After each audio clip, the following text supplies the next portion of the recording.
नमस्कार दोस्तों। डेट आज की 21 अप्रैल 2026 है। स्वागत है आपका एटोरियल डिस्कशन में। सबसे पहले देखो हम आर्टिकल डिस्कस करेंगे बिजनेस स्टैंडर्ड का।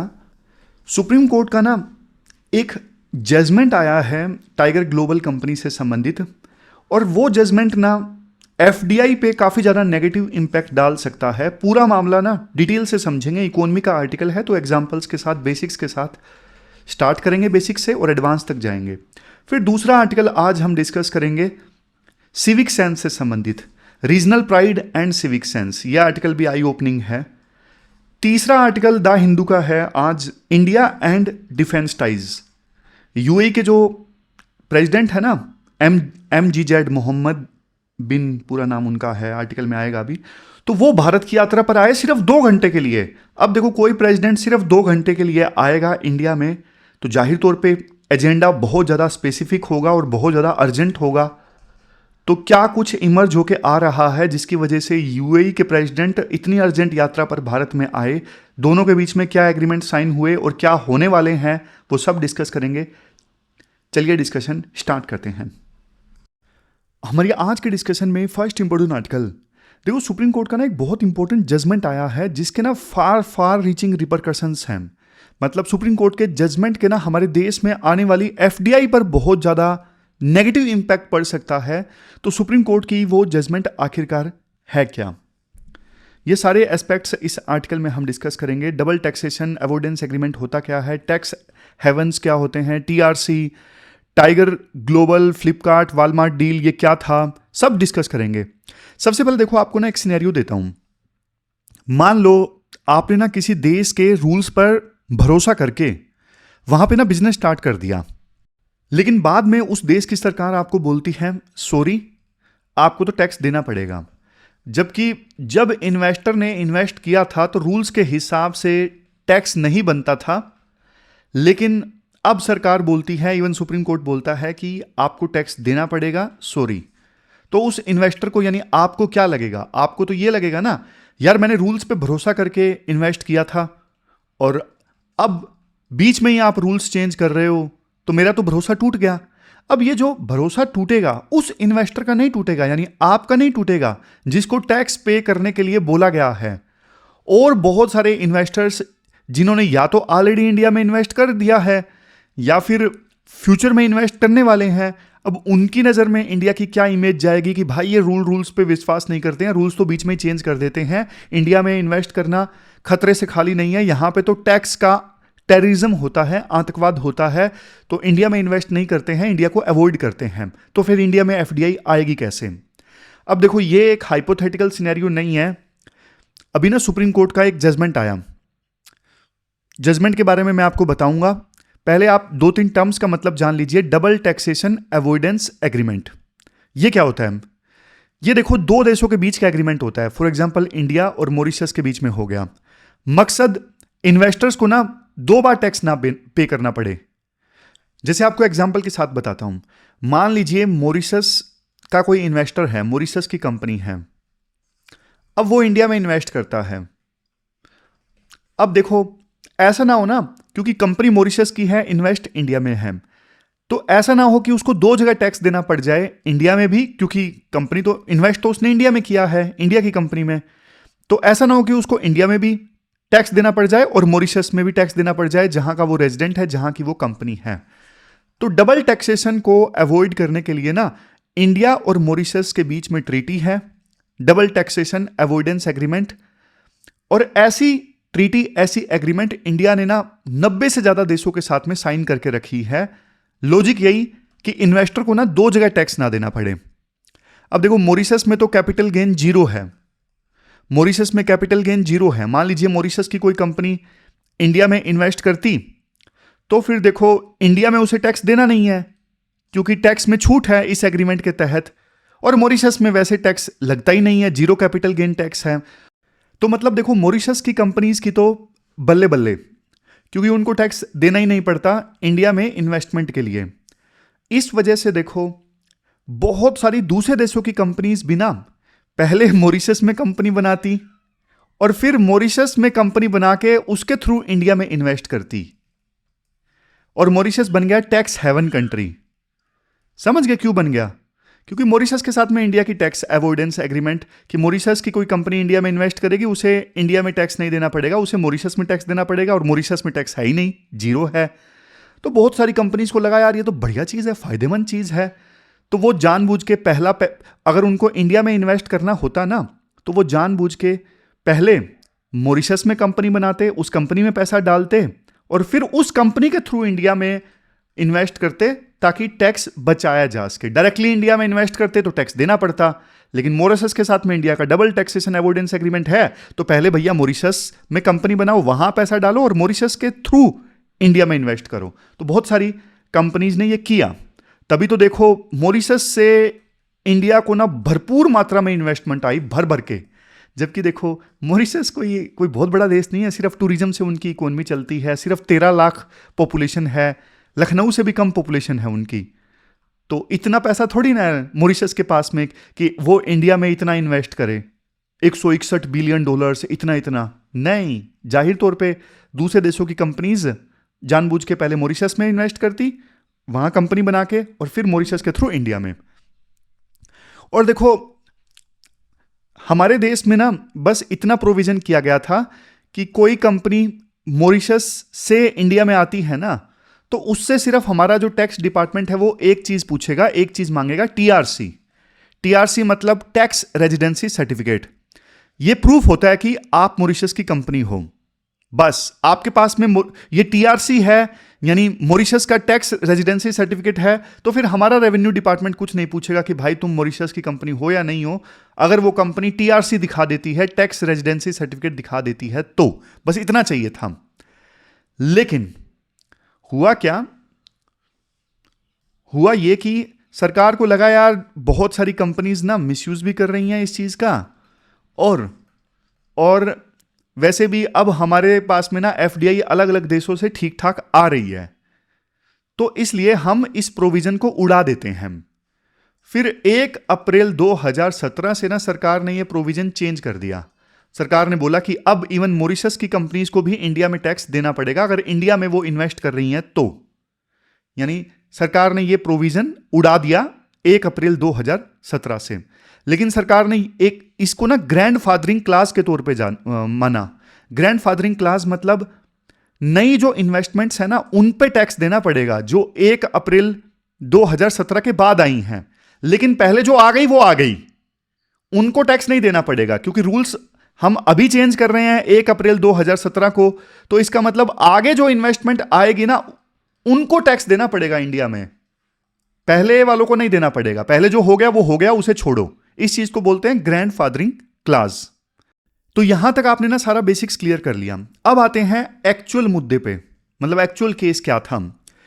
देखो टाइगर ग्लोबल नाम की एक यूएस की इन्वेस्टमेंट फर्म है। इसका जो हेडक्वार्टर है वो कहां पे है, न्यूयॉर्क में है। ये बहुत बड़ी बड़ी इन्वेस्टमेंट करती है और बहुत बड़ा बड़ा पैसा लगाती है, बड़ी कंपनी है, यूएस की है। अब इस टाइगर ग्लोबल कंपनी ने सोचा इंडिया में ना ई कॉमर्स सेक्टर जो है वो बहुत ज्यादा बूम कर रहा है, और इनको लगा कि यार फ्लिपकार्ट जो है वो काफी प्रोमिसिंग कंपनी है, हम फ्लिपकार्ट में इन्वेस्ट करते हैं। लेकिन ना टाइगर ग्लोबल कंपनी ने ना डायरेक्टली फ्लिपकार्ट में पैसा नहीं डाला। जैसे मैंने आपको बताया कि इन कंपनीज को पता था कि मॉरिशस में फर्जी कंपनी बनाते हैं, तो इन्होंने क्या किया, मॉरिशस में एक फर्जी कंपनी बना ली जिसका नाम था टाइगर ग्लोबल मॉरिशस।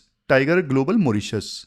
डायरेक्टली इन्होंने फ्लिपकार्ट में इन्वेस्ट नहीं किया क्योंकि इनको पता था डायरेक्टली फ्लिपकार्ट में इन्वेस्ट करेंगे तो टैक्स ज़्यादा देना पड़ेगा। हम क्या करते हैं, पहले मॉरिशस में एक कंपनी बनाते हैं टाइगर ग्लोबल मॉरिशस, और फिर उस मॉरिशस वाली कंपनी से फ्लिपकार्ट सिंगापुर में इन्वेस्ट करते हैं क्योंकि उस समय फ्लिपकार्ट का जो हेडक्वार्टर था वो सिंगापुर में था। फिर फ्लिपकार्ट सिंगापुर वाली कंपनी से हम इन्वेस्ट करते हैं फ्लिपकार्ट इंडिया में। तो मतलब ये रूट अपनाया टाइगर ग्लोबल कंपनी ने। समझ गए। अब ये सारी जो इन्वेस्टमेंट थी या फिर कंपनीज थी, अब टाइगर ग्लोबल कंपनी ने ना 2011 से लेकर 2015 के बीच में बनाई, और इन्होंने जैसे मैंने बताया फ्लिपकार्ट सिंगापुर के शेयर्स खरीद लिए, और जो फ्लिपकार्ट सिंगापुर कंपनी है वो फ्लिपकार्ट इंडिया कंपनी को कंट्रोल करती है, हेडक्वार्टर सिंगापुर में था। इन्वेस्टमेंट कितना था टाइगर ग्लोबल कंपनी का? ये पूरा इन्वेस्टमेंट फ्लिपकार्ट में $9 मिलियन से स्टार्ट हुआ था और पहुंच गया $2 बिलियन तक। समझ गए? अब यहां पे एंट्री होती है एक और कंपनी की, वॉलमार्ट की। वॉलमार्ट को लगा यार फ्लिपकार्ट तो बढ़िया कंपनी है, ये तो हमें परचेज करनी चाहिए। ये शॉपिंग वाली चेन चलाती है वॉलमार्ट कंपनी यूएस में। तो वॉलमार्ट कंपनी ने बोला कि हमें ये फ्लिपकार्ट परचेज करनी है। तो ना टाइगर ग्लोबल कंपनी ने बोला कि आओ परचेज कर लो, हमारा इसमें शेयर है तो आप परचेज कर लो। तो टाइगर ग्लोबल कंपनी के जो शेयर थे ना वो बेच दिए टाइगर ग्लोबल कंपनी ने वॉलमार्ट को। अब ये पूरा जो ट्रांजैक्शन था वो 14,500 करोड़ का था, 14,500 करोड़ का। बहुत ज्यादा प्रॉफिट हुआ टाइगर ग्लोबल कंपनी को। अब प्रॉफिट हुआ तो यहीं पे विवाद स्टार्ट हो गया। अब टाइगर ग्लोबल कंपनी ये बोलती है कि भाई हमारे पास में ना मॉरिशस का टीआरसी है, मॉरिशस का टीआरसी है यानी टैक्स रेजिडेंसी सर्टिफिकेट है, तो हमारे ऊपर तो टैक्स लगेगा नहीं। हमारे ऊपर टैक्स नहीं लगेगा क्योंकि इंडिया और मॉरिशस के बीच में डबल टैक्सेशन अवॉइडेंस एग्रीमेंट है। हमने 2011 से लेके 2015 के बीच में इन्वेस्टमेंट किया था। चलो माना कि 2017 से रूल चेंज हो गए, लेकिन वो रूल हम पे लागू नहीं होंगे कि हमने तो इन्वेस्टमेंट पहले ही कर दिया था ना। देखो बात तो सही है वैसे टाइगर ग्लोबल कंपनी की, मिसयूज तो हुआ है वो तो देखो आपको भी पता है, मुझे भी पता है, सरकार को भी पता है कि जानबूझ के उन्होंने मॉरिशस में कंपनी बनाई टैक्स बचाने के लिए। लेकिन इसे ना कुछ एक्सपर्ट बोल रहे हैं टैक्स प्लानिंग है। भाई आप रूल पहले चेंज करते ना, मतलब आपको लग रहा था कि ये लूप होल है, इसका कुछ कंपनीज मिसयूज करती हैं तो आप चेंज कर देते। तो उन्होंने उन रूल्स को ध्यान में रखते ही तो इन्वेस्टमेंट किया। लेकिन अब इनकम टैक्स डिपार्टमेंट क्वेश्चन पूछ रहा है कि आप तो मॉरिशस के हो नहीं, आपने जानबूझ के मॉरिशस में फर्जी कंपनी स्टैब्लिश की, वो सिर्फ शेल कंपनी थी, वो आपने टैक्स बचाने के लिए किया। सिर्फ आपका असली जो फंड मैनेजर है वो यूएसए में बैठता है, आपका असली काम यूएसए से ऑपरेट होता है, तो मॉरिशस का डबल टैक्सेशन अवॉइडेंस एग्रीमेंट आप पे लागू नहीं होगा। तो ये बहुत गलत सिग्नल चला गया। मामला सुप्रीम कोर्ट में भी पहुंचा। सुप्रीम कोर्ट ने भी बोला कि हां इनकम टैक्स डिपार्टमेंट की बात सही है, आपको टैक्स देना पड़ेगा। इसके बाद राइटर देखो हमें ना थोड़ा इतिहास में लेके जाते हैं। राइटर बोलते हैं देखो जुलाई 1991 आप याद कीजिए, जुलाई 1991 में क्या हुआ था। इंडिया के पास देखो सिर्फ ना $1 बिलियन का जो फॉरेक्स रिजर्व है वो बचा था। सिर्फ 15 दिन का इंपोर्ट उस $1 बिलियन से कवर होता था। हमें ना उस समय अपना सोना गिरवी रख दिया था हमने बैंक ऑफ इंग्लैंड के सामने, और बैंक ऑफ इंग्लैंड से लोन लिया था सोना गिरवी रख के। सोच के देखो कितना एम्बैरेसिंग था इंडिया जैसे देश के लिए। तब डॉक्टर मनमोहन सिंह हमारे फाइनेंस मिनिस्टर थे, उन्होंने कहा था कि इस क्राइसिस को ना अपॉर्चुनिटी में बदलो, और वो एलपीजी रिफॉर्म लेके आए थे, मतलब लिबरलाइजेशन, प्राइवेटाइजेशन, ग्लोबलाइजेशन। तो उस समय देखो इंडिया ने दुनिया को बुलाया था कि आओ प्लीज इंडिया में इन्वेस्ट करो। लेकिन इन्वेस्टर्स ये बोले इंडिया से कि भाई आपका टैक्स स्ट्रक्चर बहुत कॉम्प्लिकेटेड है, पहले हमें कुछ आप इंसेंटिव दो तब जाके हम आपके यहां पे इन्वेस्ट करेंगे। तब सरकार ने फिर मॉरिशस रूट को प्रमोट किया था कि हाँ भाई मॉरिशस के साथ में हमारा डबल टैक्सेशन अवॉइडेंस एग्रीमेंट है, और ये रूट काफ़ी बढ़िया लगा था बहुत सारी कंपनीज को, तो उन्होंने मॉरिशस रूट से इंडिया में अप्लाई करना स्टार्ट कर दिया था। और ना इस चीज़ को क्लैरिफाई करने के लिए 2 सर्कुलर भी निकाले थे उस समय इनकम टैक्स डिपार्टमेंट ने। कौन से वो सर्कुलर थे उनके बारे में मैं आपको बता देता हूँ, एक सेकंड रुकिए। ये देखो ये सर्कुलर था, पहला था सर्कुलर नंबर 682। स्लाइड में एक ही दिया हुआ है ना, नहीं 2 हैं। ये सर्कुलर याद करने की आवश्यकता नहीं है, लेकिन बस आप कंसेप्ट समझो। सर्कुलर नंबर 682 निकाला था इनकम टैक्स डिपार्टमेंट ने 1994 में। अब इसमें इनकम टैक्स डिपार्टमेंट ने ना ये क्लैरिफाई किया था कि अगर कोई मॉरिशस रेजिडेंट इंडिया में शेयर बेचता है तो कैपिटल गेन टैक्स सिर्फ मॉरिशस में देना पड़ेगा, इंडिया में नहीं देना पड़ेगा। इस चीज को क्लैरिफाई भी किया गया सर्कुलर नंबर 789 में। हुआ क्या था, 2000 की बात है, ईयर 2000 में ना कुछ इनकम टैक्स ऑफिसर्स ने ना एफआईआई को यानी फॉरेन इंस्टीट्यूशनल इन्वेस्टर्स को ना नोटिस भेज दिया था, और नोटिस भेज के ये पूछा था कि आप सच में मॉरिशस की कंपनी हो या फिर सिर्फ आप एक शेल कंपनी हो, यानी डब्बा कंपनी हो नाम नाम की। तो भाई इसके बाद तो ना पैनिक मच गया। बहुत सारे जो फॉरेन इन्वेस्टर्स थे वो इंडिया में अपनी इन्वेस्टमेंट बेच बेच के भागने लगे। पैनिक मच गया, शेयर मार्केट में क्रैश आ गया इनकम टैक्स ऑफिसर्स के नोटिस से। और फाइनेंस मिनिस्ट्री ने धमकाया इनकम टैक्स ऑफिसर्स को, भाई तुम मरवाओगे क्या, हमारी इन्वेस्टमेंट नहीं आएगी, दोबारा से 1991 वाली सिचुएशन आ जाएगी। तो सरकार ने फॉरेन इन्वेस्टर्स को भरोसा दिलाया, क्लैरिफाई किया इस सर्कुलर में कि अगर मॉरिशस अथॉरिटीज़ ने किसी कंपनी को सिर्फ टीआरसी इशू किया है ना, टैक्स रेजिडेंसी सर्टिफिकेट, तो इंडिया वाले कोई क्वेश्चन नहीं पूछेंगे। सिर्फ कंपनी के पास में टीआरसी है तो सफिशिएंट है, कोई क्वेश्चन नहीं पूछा जाएगा कि वास्तव में आप मॉरिशस की कंपनी हो या नहीं हो। आपके पास टीआरसी है तो हम मान लेंगे कि आप मॉरिशस के ही हो। जब देखो कुछ लोगों ने ना इस सर्कुलर 789 को चैलेंज कर दिया कि सरकार ज़्यादा ही मेहरबान है फॉरेन इन्वेस्टर्स पे, तो केस सुप्रीम कोर्ट में भी गया था। तो सुप्रीम कोर्ट ने ना 2003 में बोला कि भाई ये जरूरी है क्लैरिटी देना, सरकार ने जो किया है वो ठीक किया है और टीआरसी जो है वो वैलिड प्रूफ है। सुप्रीम कोर्ट ने माना उस समय कि भाई इन्वेस्टमेंट कितनी ज़्यादा जरूरी है, टैक्स में अनसर्टेनिटी नहीं रह सकती, इकोनॉमी डूब जाएगी। तो वो सुप्रीम कोर्ट का जजमेंट ना बहुत एश्योरेंस वाला था। लेकिन देखो जैसा मैंने आपको बताया, समय चेंज होता है, 2016 में ना इंडिया को महसूस हुआ कि यार अब इंडिया में अच्छी खासी इन्वेस्टमेंट आती है, अब ये मॉरिशस वाला रूट हम बंद कर देते हैं। तो 1 अप्रैल 2017 से ग्रैंड फादरिंग क्लास के साथ में ये रूट बंद कर दिया। सरकार ने बोला अब भैया टैक्स देना पड़ेगा, 1 अप्रैल 2017 के बाद जो इन्वेस्टमेंट आई है ना उनको देना पड़ेगा। पहले जो हो गया वो हम नहीं देखेंगे, लेकिन 1 अप्रैल 2017 के बाद वालों को देखना पड़ेगा। लेकिन अब फिर मैंने बताया ना इस टाइगर ग्लोबल वाले केस में इनकम टैक्स ऑफिसर ने बोला कि टैक्स देना पड़ेगा आपको, मामला सुप्रीम कोर्ट में गया। लेकिन सुप्रीम कोर्ट ने इस बार यूटर्न मार दिया। मतलब 2003 में जो जजमेंट दी थी सुप्रीम कोर्ट ने, उसमें तो उन्होंने बोला था कि हाँ यार नेसेसरी एविल है, मतलब मॉरिशस का जो रूट है वो सही है, जरूरी है, जो भी उन्होंने बोला सुप्रीम कोर्ट ने 2003 में अपहेल्ड किया था मॉरिशस रूट को। लेकिन अब सुप्रीम कोर्ट ने यू टर्न लेके बोला कि नहीं, जो टाइगर ग्लोबल कंपनी थी वो वास्तव में यूएस से कंट्रोल कर रही थी। मॉरिशस में सिर्फ साइन बोर्ड लगा था, सिर्फ डब्बा था, मॉरिशस में नाम की कंपनी थी, रियल बेनिफिशियरी तो यूएस की टाइगर ग्लोबल कंपनी है। तो कोर्ट ने ये सारी बात बोल दी। तो टाइगर ग्लोबल ने बोला 2 चीजें। टाइगर ग्लोबल ने बोला कि भाई एक चीज हमारे पास में टीआरसी है मॉरिशस का, आप ही के रूल्स तो कहते हैं कि टीआरसी होना सिर्फ जरूरी है, हमारे पास टीआरसी है तो हमें मॉरिशस की मानो आप। फिर दूसरी चीज ये बोला टाइगर ग्लोबल कंपनी ने कि रूल्स तो आपने 1 अप्रैल 2017 से चेंज किए ना, पहले तो रूल्स थे, ये सब सही चल रहा था पहले की इन्वेस्टमेंट के लिए, तो अब आप हमसे क्यों टैक्स मांग रहे हो। तो यहीं पे देखो विवाद हो गया। तो राइटर की चिंता यही है कि इंडिया ने ना ग्रैंड फादरिंग क्लोज का प्रॉमिस तोड़ दिया।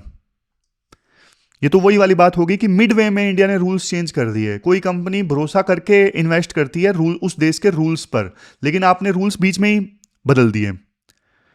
और टीआरसी वाला भी जजमेंट था, जब पहले जजमेंट आ चुका है कि कंपनीज को सिर्फ टैक्स रेजिडेंसी सर्टिफिकेट दिखाना है मॉरिशस का, तो टाइगर ग्लोबल के पास में तो है, अब आप उसे क्यों नहीं मान रहे हो, मतलब पहले की जजमेंट को आप क्यों नहीं मान रहे हो कि टीआरसी होना सिर्फ सफिशिएंट है। तो देखो ये क्राइसिस ऑफ क्रेडिबिलिटी जैसा है। इंग्लैंड के ना एक जज थे लॉर्ड बिंगम, उन्होंने ना, उनकी एक फेमस बुक थी रूल ऑफ लॉ से रिलेटेड, तो उन्होंने ना एक बात बोली थी उस समय। उन्होंने बोला था कि देखो law must be accessible and predictable, और लोगों को पता होना चाहिए एडवांस में कि रूल क्या है, ताकि वो अपने जो मामले हैं अकॉर्डिंगली प्लान कर सकें। तो इस जजमेंट से तो सवाल उठते हैं इंडिया में रूल ऑफ लॉ पे। मतलब टाइगर ग्लोबल ये सोच रही थी कि हम इस रूट से आए हैं, हम इतना टैक्स बचा लेंगे, तभी उन्होंने इंडिया में इन्वेस्ट किया था। लेकिन आपने ना वो रूल्स तोड़ दिए, वो प्रॉमिस तोड़ दिए, वो रूल ऑफ लॉ का वादा तोड़ दिया। एक तरफ आप बोलते हो इंडिया में आओ, इंडिया में आप इन मैन्युफैक्चर करो, इन्वेस्ट करो, दूसरी तरफ आप इस प्रकार से टैक्स डिमांड करते हो। ऑलरेडी इंडिया में टैक्स टेररिज्म का टैग लग चुका है। वोडाफोन और हज का मामला बहुत फेमस हुआ था। वोडाफोन कंपनी ने ना इंडिया में हज को परचेज किया था, तब सुप्रीम कोर्ट ने अच्छा जजमेंट दिया था। सुप्रीम कोर्ट ने बोला कि देखो कायदे से वोडाफोन को टैक्स नहीं देना चाहिए, लेकिन सरकार ने ना रिट्रोस्पेक्टिव लॉ चेंज कर दिया था, मतलब पीछे जाके कानून चेंज कर दिया था। तो फिर वोडाफोन के ऊपर टैक्स डिमांड आई थी। तो उसके बाद इंडिया पे ना टैक्स टेररिज्म का टैग लगा, और उस समय बीजेपी ने भी विरोध किया था, ये टैक्स टेररिज्म का टैग गलत है, इन्वेस्टमेंट नहीं आएगी इंडिया में। तो अब एक बार फिर से ये सुप्रीम कोर्ट का जजमेंट है ना, ये भरोसा तोड़ता है इंडिया का, और टैक्स टेररिज्म का टैग जो है वो फिर से इंडिया पे लग सकता है, इन्वेस्टमेंट नहीं आएगी। तो ये पूरा आर्टिकल हमने डिस्कस किया। एक सेकंड रुको, एक दो पॉइंट और है वो भी देख लेता हूँ मैं, बाकी है तो। अच्छा, एक जियो पॉलिटिक्स से इसे जोड़ दिया राइटर ने, कि आजकल देखो वार चल रहा है यूक्रेन और रशिया के बीच में, और चाइना से कुछ कंपनीज डाइवर्सिफाई करना चाहती हैं। ऐसी सिचुएशन में इंडिया की इकोनॉमी अगर नेगेटिव सिग्नल देती है तो इंडिया के लिए बहुत नुकसानदायक चीज़ है। वैसे आप बताओ, आपकी क्या राय है इस इशू पे, कौन सही कौन गलत है? चलते हैं आगे। इसके बाद नेक्स्ट आर्टिकल देखो, regional pride versus civic sense से संबंधित है। एक ये वीडियो काफी ज्यादा वायरल हुआ था, जिसके बारे में अभी मैं आर्टिकल में आपको बताऊंगा। आप देखो, जीएस पेपर 1 सोसाइटी और जीएस पेपर 4 एथिक्स से भी इस आर्टिकल को रिलेट किया जा सकता है। देखो, शुरुआत में ना आर्टिकल में ये बोला जाता है उस वीडियो के बारे में, जो वायरल वीडियो थी ना, वो एक्चुअली ना वायरल वीडियो जो है ना, वो फ्रांस का एक शहर है, फ्रांस की कैपिटल है पेरिस। पेरिस में एक जगह है मोंटमार्ट्रे कह लीजिए। अब ये जो जगह है ना, ये इतिहास में देखो हमेशा ना आर्टिस्ट लोगों का ना अड्डा रही है। पिकासो जैसे जो लेजेंडरी आर्टिस्ट है ना, उन्होंने यहाँ पे स्ट्रीट परफॉर्मेंस की है, और यहाँ पे इस जगह पे ना आर्ट को काफ़ी ज़्यादा अप्रिशिएट किया जाता है। तो वो जो जगह आप देख रहे हो ना वायरल वीडियो में, जो मैंने शुरुआत में आपको दिखाई, अब वहाँ पे क्या हुआ, महाराष्ट्र के टूरिस्ट का ना एक ग्रुप वहाँ पे घूमने के लिए गया था। तो एक स्ट्रीट परफॉर्मर देखो अपना शो कर रहा था वहाँ पे। अचानक एक ना इंडियन टूरिस्ट जो कि महाराष्ट्र से था, उसने ना परफॉर्मर के गले में हाथ डाल लिया और जोर जोर से नारे लगाना स्टार्ट कर दिया। कौन से नारे जानते हो? जय महाराष्ट्र, छत्रपति शिवाजी महाराज की जय, जय शिवसेना, शिंदे साहब आगे बढ़ो। और वो जो परफॉर्मर था ना, वो बेचारा अनकंफर्टेबल हो गया, उसको समझ में ही नहीं आ रहा था कि ये मेरे साथ क्या हो रहा है। लेकिन देखो, जो इंडियन टूरिस्ट थे ना, उन्होंने नारा लगाना ना बंद नहीं किया, बल्कि और जोर जोर से चिल्लाने लगे वो। अब देखो यहां पे ना राइटर बोलते हैं, देखो नोटिस करने वाली बात क्या है, नोटिस करने वाली बात देखो ये है कि ये सिर्फ रीजनल प्राइड को शो करना नहीं था कि हाँ महाराष्ट्र के प्रति हमें अपना जो प्रेम है वो दिखाना है। नहीं, इसमें देखो पॉलिटिकल ब्रांडिंग भी थी, क्योंकि एकनाथ शिंदे का नाम लिया गया, शिवसेना का नाम लिया गया, और ये एक फॉरेन लैंड पर, एक विदेशी धरती पर, जहां पे लोग कल्चर एंजॉय कर रहे हैं। मतलब ये तो जगह फेमस ही है, जैसे मैंने आपको बताया मोंटमार्ट्रे, ये जगह फेमस है आर्टिस्ट के लिए। वहां पे उस धरती पर अपनी लोकल पॉलिटिक्स को फोर्स करना, क्या ये सही है? नहीं। आप बोलोगे सर ये आइसोलेटेड इंसिडेंट है। नहीं यार, ये आइसोलेटेड इंसिडेंट नहीं है, पहली बार ऐसा नहीं हुआ है। आर्टिकल बताता है कि ऐसे जो इंसिडेंट्स है ना, वो बढ़ रहे हैं। इवन लंदन में एक केस सामने आया था, गणेश विसर्जन के समय ना रिवर पोल्यूशन को लेके और नॉइस पोल्यूशन को लेके वहां के लोकल लोगों ने ना, लंदन में लोकल लोग जो थे, उन्होंने ऑब्जेक्शंस रेज किए थे कि नदी में पोल्यूशन हो रहा है। इवन न्यूजीलैंड में भी एक सिख जो प्रोसेसन है ना, यानी नगर कीर्तन वाला जो जलसा होता है, वो गुजर रहा था। तो उसको लेके भी न्यूजीलैंड के लोकल लोगों ने ना मिक्स्ड रिएक्शंस दिए। राइटर बोलते हैं देखो, हम सबको ना अपने कल्चर पर गर्व है, और ये अच्छी चीज भी है, होना भी चाहिए। हम अपना कल्चर मरते दम तक, सदियों तक संभाल के रखेंगे। लेकिन देखो, जब हम किसी दूसरे देश में होते हैं ना, तो वहां पर हम हमारे देश के एम्बेसडर होते हैं। लेकिन वहां पे अगर हम अपने देश की किरकिरी करवाते हैं ना, तो अपनी बेइज्जती नहीं होती। हमें तो कोई नहीं जानता दूसरे देश में, अपने देश को तो जानते हैं ना। हमारे देश की रेपुटेशन खराब होती है। दुनिया भर में ना हो क्या रहा है, जो राइट विंग की पॉलिटिक्स है ना, वो ज्यादा डोमिनेट करने लगी है पिछले कुछ समय से। अब जो राइट विंग की पॉलिटिक्स वाले हैं ना, वो एंटी इमिग्रेशन की सोच वाले होते हैं। जैसे हमारे देश में मान लो बीजेपी है, कुछ एक्सपर्ट्स बोल सकते हैं कि बीजेपी जो है वो राइट विंग वाली है। बीजेपी के लीडर्स अक्सर आपने देखा ही होगा, इमिग्रेंट्स के अगेंस्ट बोलते रहते हैं, बांग्लादेशियों को निकालो, किसी दूसरे देश से लोग आए हैं उनको निकालो इंडिया से। तो उसी प्रकार से ना विभिन्न देशों में जो ये राइट विंग पॉलिटिशियंस है ना, वो इमिग्रेंट्स के खिलाफ बोलते रहते हैं कि ये हमारा कल्चर खराब कर रहे हैं। तो अब आप एक बात बताओ, इवन आप यूरोप और यूएसए में देख लीजिए, ट्रंप जो है वो कितना ज्यादा इमिग्रेंट्स के अगेंस्ट हैं। अब ऐसे माहौल में अगर देखो हमारे लोग दूसरे देश में जाके पब्लिक रूल्स तोड़ेंगे, शोर मचाएंगे या फिर एग्रेसिवनेस शो करेंगे, तो देखो हम ना बल्कि उनको एक रीजन दे रहे हैं, हम उनको एक रीजन दे रहे हैं और ज्यादा कि हाँ भाई इंडिया के खिलाफ बोलें, या फिर किसी हमारे जैसे जो दूसरे साउथ एशियन या फिर आप कह सकते हो ग्लोबल साउथ वाले देश जो हैं उनके खिलाफ बोलें। इन्हीं चीजों से फिर देखो रेसिज्म जो है वो भी बढ़ता है। अब थोड़ा और डीप में चलते हैं। राइटर बोलते हैं देखो ये जो इंसिडेंट्स होते हैं ना, इनमें सिर्फ ऐसा नहीं है कि लैक ऑफ सिविक सेंस है, नहीं, इसके पीछे ना कई बार इनसिक्योरिटी भी छुपी होती है। इनसिक्योरिटी मतलब राइटर इसे एक टर्म देते हैं एथनोसेंट्रिसिज्म। एथनोसेंट्रिसिज्म मतलब यह मानना कि मेरा कल्चर जो है वो सुप्रीम है और बाकी सब कल्चर जो है वो सेकेंडरी है। जब लोग देखो अपने इन्वायरमेंट से इनसिक्योर फील करते हैं या फिर उन्हें यह लगता है ना कि उनकी जो पहचान है वो खो जाएगी, तो वो फिर ओवर कंपनसेट करते हैं, वो जोर जोर से चिल्लाने लगते हैं, वो एग्रेसिव हो जाते हैं। तो ये एक प्रकार से ना डर छुपाने का तरीका है, ऐसा राइटर बोलते हैं।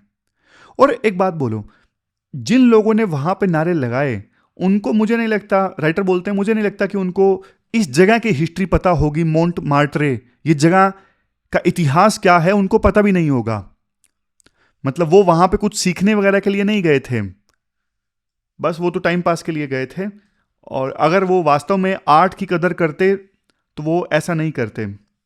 फिर इसके बाद देखो राइटर ये बोलते हैं आजकल ना होता क्या है, नारे लगाना या फिर एग्रेशन शो करने को ना नेशनलिज्म मान लिया जाता है कि ये असली नेशनलिज्म है, कि हाँ भाई नारे लगा रहा है कोई या फिर एग्रेशन शो कर रहा है। देखो राइटर बोलते हैं देशभक्ति ना अच्छी चीज है, लेकिन जब देखो कोई ना दूसरों को नीचा दिखाता है और अपने आप को श्रेष्ठ बताता है तो ये नेशनलिज्म नहीं है, ये जिंगोइज्म है। मतलब समझ गए, ये जो बिहेवियर है ना ये कई बार देखो पॉलिटिक्स से निकल के आता है और देश के लिए सही नहीं होता। राइटर भारत की सभ्यता की बात करते हैं। सबसे पहले ना एक एग्जाम्पल दिया जाता है संत ज्ञानेश्वर से संबंधित, मैं आपको निकाल के दिखाता हूँ जो इनका एग्जाम्पल है ना, संत ज्ञानेश्वर जी का। मराठी लाइन है, ही विश्ववाची माझे घर, मतलब पूरा जो यूनिवर्स है ना मेरा घर है। कुछ कुछ इसका मतलब वही है वासुदेव कुटुंबकम वाला। अगर देखो पूरी दुनिया मेरा घर है तो मुझे देखो वहां के लोग की ना रिस्पेक्ट भी करनी चाहिए, ना कि मुझे वहां पे जाके हंगामा क्रिएट करना चाहिए। समझ गए? तो ये चीज राइटर बोलते हैं। फिर इसके अलावा एक दो और एग्जाम्पल भी दिए जाते हैं जो आप एथिक्स में यूज कर सकते हो। होता क्या है देखो कोचिंग सेंटर के ना नोट्स में ना आपको कंटेंट तो मिल जाता है लेकिन ना वैल्यू एडिशन वाली चीजें नहीं मिलती। जैसे ये लाइंस हैं अच्छी अच्छी, ये कोट्स हैं, ये कोचिंग सेंटर के नोट्स में नहीं मिलते। इसीलिए एडिटोरियल डिस्कशन इतने ज़्यादा टॉपर्स रेकमेंड करते हैं। कभी आपने एक चीज़ नोटिस की कि ना टॉपर्स जो है ना वो एज सच न्यूज़पेपर डिस्कशन की तारीफ नहीं करते, वो सिर्फ एडिटोरियल डिस्कशन की तारीफ करते हैं, क्योंकि कंटेंट तो कहीं से भी मिल जाता है। लेकिन ये वैल्यू एडिशन वाली चीज़ें हैं, कोट्स हैं, अच्छी अच्छी कंसेप्ट्स हैं, कीवर्ड्स जो मैं आपको बताता हूँ आंसर्स में यूज़ होने लायक, वो नोट्स में नहीं मिल पाते कई बार। ये चीज़ है। तो ये है GV करंदीकर जनपीठ अवार्ड इन्होंने जीता हुआ है। इन्होंने एक चीज बोली थी, इन्होंने बोला था, मतलब मैं मतलब बता देता हूं, ये लाइन है, ये भी मराठी लाइन है। मतलब क्या है इस चीज का, मतलब जो खून की दीवारें हैं ना वो आप गिरने दो, अंत में हम सब ना एक ही वंश से आते हैं और वो वंश क्या है, वो वंश है ह्यूमैनिटी यानी मानवता। ये मतलब है इस लाइन का। फिर निदा फजली की एक यहां पे लाइन है, आवाजों के बाजारों में खामोशी पहचाने कौन। मतलब इस शोर भरी दुनिया में ना शांति की वैल्यू यानी पीस की जो वैल्यू है ना वो कौन समझेगा। तो ये वाली चीज है। कुल मिला के अर्थ ये निकलता है, देखो जो स्पिरिचुअलिटी है ना वो शोर मचाने में नहीं है, स्पिरिचुअलिटी देखो बल्कि इनर अवेयरनेस में है, साइलेंस में है, खामोशी में है। तो क्या कंक्लूजन निकलेगा इस आर्टिकल का? आर्टिकल हमने डिस्कस कर लिया। कंक्लूजन देखो ये निकलता है कि ना, हम दूसरे देश में जाते हैं, हम वहाँ पे भारत को रिप्रेजेंट कर रहे हैं, तो हमें ना वहाँ पे अपना कल्चर किसी के ऊपर थोपना नहीं है, इम्पोज नहीं करना है। ऐसा करना है कि हम ना तो किसी को डिस्टर्ब करें और दूसरे अपने आप हमारी तरफ आकर्षित हों, तभी सॉफ्ट पावर डेवलप होगी। अदरवाइज तो लोग हमसे नफरत करने लगेंगे ऐसे तो। और सिविक सेंस इज असली पेट्रियोटिज्म। नारे लगाने से कोई देशभक्त नहीं हो जाता। अगर सिविक सेंस ही नहीं है, आप लाइन में खड़े नहीं हो रहे हो, दूसरे के लाज की रिस्पेक्ट नहीं कर रहे हो, तो फिर काहे की देशभक्ति है? कैसा लगा आर्टिकल? आपके क्या व्यू हैं इस बारे में, आप भी बताइएगा। चलते हैं आगे। इसके बाद नेक्स्ट आर्टिकल देखो, इंडिया के गल्फ नेशंस के साथ में डिफेंस टाइज से संबंधित हैं। अपना सिलेबस में जीएस पेपर सेकंड के इस टॉपिक से आर्टिकल को रिलेट कर सकते हो। देखो, मंडे को ना यूएई के जो प्रेसिडेंट है ना, शेख मोहम्मद बिन जायद अल नहान, यानी MBZ जिन्हें कहा जाता है, ये जो थे, ये अबू धाबी के रूलर भी हैं और यूएई के प्रेसिडेंट भी हैं। ये भारत की यात्रा पर आए और इनकी ये जो विजिट थी ना, जानते हो कितने दिनों की थी? सिर्फ 2 घंटे की। सिर्फ 2 घंटे की भारत की यात्रा पर आए और एक ही मीटिंग हुई सिर्फ प्रधानमंत्री मोदी के साथ में, और प्रधानमंत्री मोदी इन्हें रिसीव करने के लिए खुद गए एयरपोर्ट पे। लेकिन देखो, राइटर बोलते हैं डिप्लोमेटिक वर्ल्ड में ना टाइम मैटर नहीं करता, आउटकम मैटर करता है। इतनी छोटी सी विजिट के लिए स्पेशल आना, इसका मतलब एजेंडा बहुत ज़्यादा स्पेसिफिक था और बहुत ज़्यादा अर्जेंट भी था। देखो, वैसे इंडिया और यूएई का रिश्ता अब सिर्फ तेल खरीदने वाला रिश्ता नहीं है कि हाँ इंडिया यूएई से बहुत ज़्यादा तेल परचेज करता है, नहीं। आप डेटा नोट कर लो, अभी ना यूएई इंडिया का 3rd लार्जेस्ट ट्रेडिंग पार्टनर है। और इवन देखो, एक्सपोर्ट के मामले में ना दुनिया में दूसरा सबसे बड़ा एक्सपोर्ट डेस्टिनेशन है यूएई इंडिया का। तो सोच के देखो एक्सपोर्ट के मामले में कितना इंपॉर्टेंट है। और फॉरेन इन्वेस्टमेंट के मामले में, यानी एफडीआई के मामले में, यूएई इंडिया की लिस्ट में 7वें नंबर पे है। 7वें नंबर पे सबसे ज़्यादा एफडीआई जो है वो यूएई से आती है। 2022 में हमने एक comprehensive economic partnership agreement sign किया था, और ये जो एग्रीमेंट था ना, कॉम्प्रिहेंसिव इकोनॉमिक पार्टनरशिप एग्रीमेंट, ये देखो इंडिया का ना पहला बायलैटरल ट्रेड डील था किसी भी गल्फ कंट्री के साथ में। तो इतनी ज़्यादा इंपॉर्टेंस है यूएई की इंडिया के लिए। नया डेवलपमेंट क्या हुआ, क्या अनाउंसमेंट हुई? अनाउंसमेंट में तो देखो ये सारी चीज़ें हुई, जैसे यहाँ पे नीचे देखो, जैसे देखो बायलैटरल ट्रेड को ना, दोनों के बीच में जो ट्रेड होता है, इसे $100 बिलियन से बढ़ा के $200 बिलियन तक लेके जाएंगे दोनों देश मिलके। $3 बिलियन की एक LNG यानी लिक्विफाइड नेचुरल गैस की डील साइन हुई। और जो LNG क्लीन एनर्जी है, आपको पता है क्लीन एनर्जी मतलब, अब ये LNG जो है लिक्विफाइड नेचुरल गैस, ये देखो क्लीन एनर्जी ट्रांजिशन के लिए बहुत ज़्यादा ज़रूरी है। और यूएई ने ये भी बोला कि हम गुजरात में हैवी इन्वेस्टमेंट करेंगे। तो ये तो सब ठीक है, राइटर बोलते हैं ये सब दिखाने की चीज़ें हैं, मतलब ज़रूरी हैं। लेकिन आर्टिकल कहता है कि इंडिया और यूएई ना स्ट्रेटेजिक डिफेंस पार्टनरशिप साइन करने वाले हैं। ये ज़रूरी चीज़ है, स्ट्रेटेजिक डिफेंस पार्टनरशिप। आज तक देखो इंडिया ने ना किसी भी गल्फ कंट्री के साथ में डिफेंस पैक्ट नहीं साइन किया। जब कोई देश किसी देश के साथ में डिफेंस पार्टनरशिप साइन करता है ना, स्ट्रेटेजिक डिफेंस पार्टनरशिप, तो इसका मतलब देखो हथियार खरीदना नहीं होता सिर्फ, इसका मतलब होता है इंटेलिजेंस को आपस में शेयर करना, जॉइंट मिलिट्री प्रोडक्शन करना, और इवन रीजनल सिक्योरिटी पर कोऑपरेशन करना। तो इसकी इंपॉर्टेंस आप समझ गए। अगर यूएई इंडिया के साथ में स्ट्रेटेजिक डिफेंस पार्टनरशिप साइन करता है तो इसका मतलब बहुत गहरा है। तो मतलब गल्फ में इंडिया सिक्योरिटी प्रोवाइडर बनने की दिशा में आगे बढ़ रहा है अगर ये पार्टनरशिप एग्रीमेंट साइन हो जाता है तो। लेकिन क्वेश्चन ये उठता है कि यूएई इंडिया के साथ में ये जो पार्टनरशिप है, डिफेंस पार्टनरशिप, वो क्यों साइन करना चाहता है? देखो अभी ना हो क्या रहा है, सऊदी अरेबिया ये देश है और यूएई, ये देखो ये छोटे वाला देश यूएई है। अब पहले ना ये दोनों एलाय हुआ करते थे। यमन में युद्ध स्टार्ट हुआ, युद्ध हुआ येमेन में तो सऊदी अरेबिया और यूएई जो थे वो देखो साथ साथ थे, दोनों मिलकर लड़ रहे थे हौथी रिबल्स के अगेंस्ट में। सऊदी अरेबिया के लीडर कौन है? एमबीएस, मोहम्मद बिन सलमान। सऊदी अरेबिया के लीडर हैं एमबीएस, यूएई के लीडर हैं एमबीजेड। दोनों लीडर्स देखो बहुत एम्बिशियस हैं, सऊदी अरेबिया के भी और यूएई के भी।